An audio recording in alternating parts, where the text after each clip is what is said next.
RPSC द्वारा आयोजित ACP exam 2014 के अंदर एक क्वेश्चन पूछा गया है। क्वेश्चन इस प्रकार है, विच स्टेटमेंट इज इनकरेक्ट। नीचे कुछ स्टेटमेंट दी गई हैं, इनमें से आपको बताना है कौन सी स्टेटमेंट इनकरेक्ट है। तो चलिए एक एक स्टेटमेंट को हम चेक कर लेते हैं। सबसे पहले चेक करते हैं first statement, a weak entity doesn't have the primary key. जो वीक एंटाइटी होती है उसके पास प्राइमरी की नहीं होती है। ये स्टेटमेंट सही है या गलत है? तो वीक एंटाइटी होती क्या है? तो वीक एंटाइटी को एक स्ट्रॉन्ग एंटाइटी की मदद से पहचाना जा सकता है।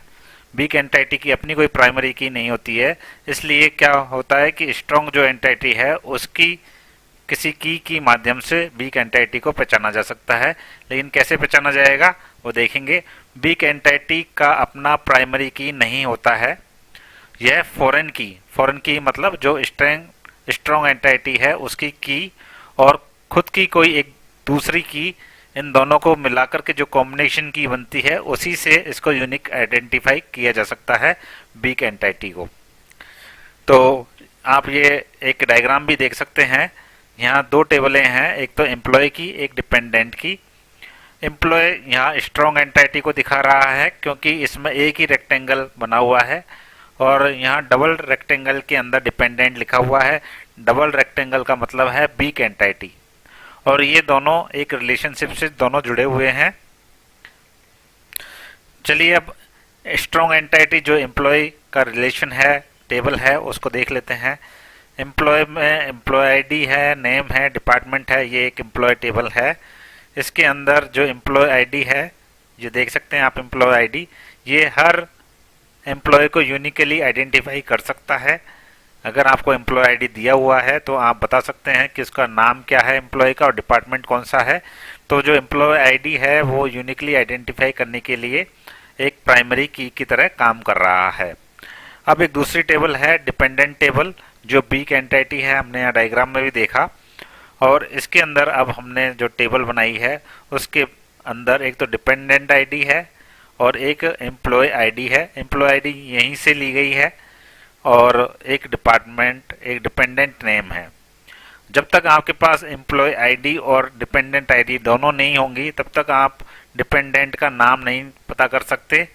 इसलिए कहा गया है कि जो वीक एंटाइटी है अपनी खुद की एक कोई पार्शियल की और एक स्ट्रॉन्ग एंटाइटी की जिसको हम फॉरेन की भी बोलते हैं, इन दोनों को मिलाकर के कंपोजिशन की या कॉम्बिनेशन की जिसको बोलते हैं उसको मिलाकर के आइडेंटिफाई किया जा सकता है किसी रिकॉर्ड को।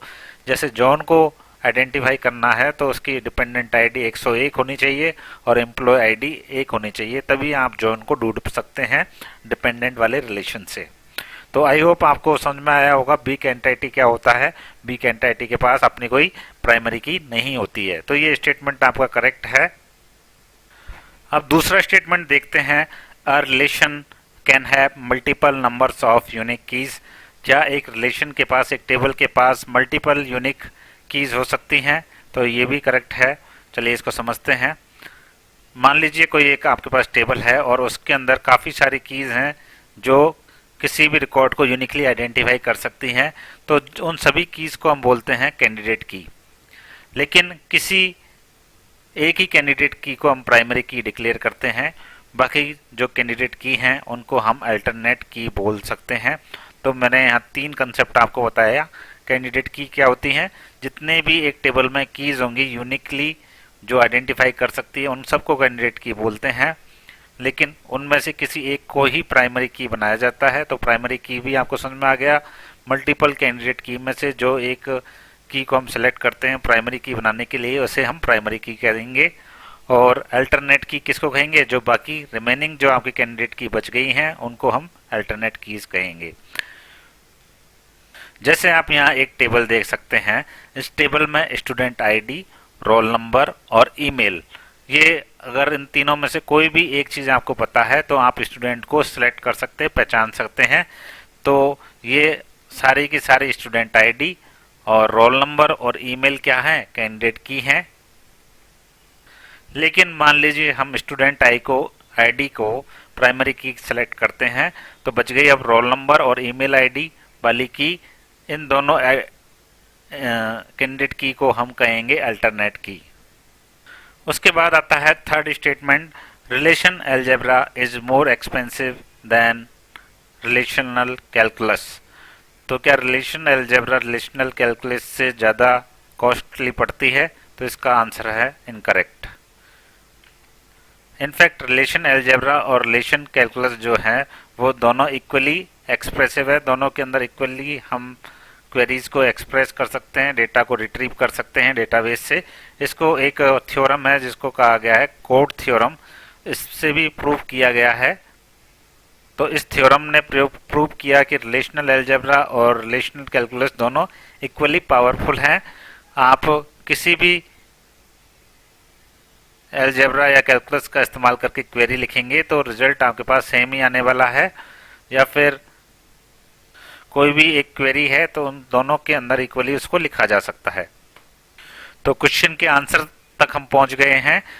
क्वेश्चन में पूछा गया था कौन सा स्टेटमेंट इनकरेक्ट है, तो ये हमारा स्टेटमेंट है जो इनकरेक्ट है। लेकिन अभी फोर्थ वाला जो स्टेटमेंट है वो बचा हुआ है, उसको भी एक बार हम समझ लेते हैं। फोर्थ वाले स्टेटमेंट में लिखा हुआ है in a relation ordering of tuple is not substantial. क्या ऑर्डर टपल्स का जो ऑर्डर है, रोज का ऑर्डर है, वो कोई मायने रखता है एक टेबल के अंदर? तो इसका आंसर है करेक्ट, कोई मायने नहीं रखता है टपल्स का ऑर्डर। तो आपको मैं यहाँ समझा भी देता हूँ एक बार। In the relational model a relation is a set of tuples. Relational model यानी कि एक टेबल के अंदर टपल्स का एक क्या होता है, सेट होता है, रोज का एक सेट होता है, और सेट हमेशा अनऑर्डर भी हो सकता है। रिलेशनल डेटाबेस मॉडल में टपल्स का ऑर्डर महत्वपूर्ण नहीं होता है, ये मैंने अभी आपको बताया है। इसका मतलब है कि अगर आप रिलेशन में या टेबल में रोज का ऑर्डर बदल देते हैं तो डाटा की मीनिंग पर कोई भी असर नहीं पड़ता। जैसे यहाँ एक टेबल के एग्जाम्पल के माध्यम से समझाया गया है। बुक आईडी, टाइटल और ऑथर एक लाइब्रेरी का यहाँ टेबल दी गई है, जिसमें यहाँ तो क्रम वाइज जमे हुए हैं, 101, 102, 103 बुक आईडी क्रम वाइज है, और यहाँ इसको क्रम में नहीं रखा गया है, जम्बल कर दिया गया है। तो मीनिंग हमेशा आप जब 101 का ढूंढेंगे तो आपको द अल्केमिस्ट यही बुक मिलने वाली है, 102 ढूंढेंगे तो द कैचर इन द राय यही मिलेगी। इसलिए ऑर्डर महत्वपूर्ण नहीं है, ऑर्डर कुछ भी हो सकता है। तो हमने देखा इस क्वेश्चन का जो सही आंसर होगा वो थर्ड वाला रहेगा।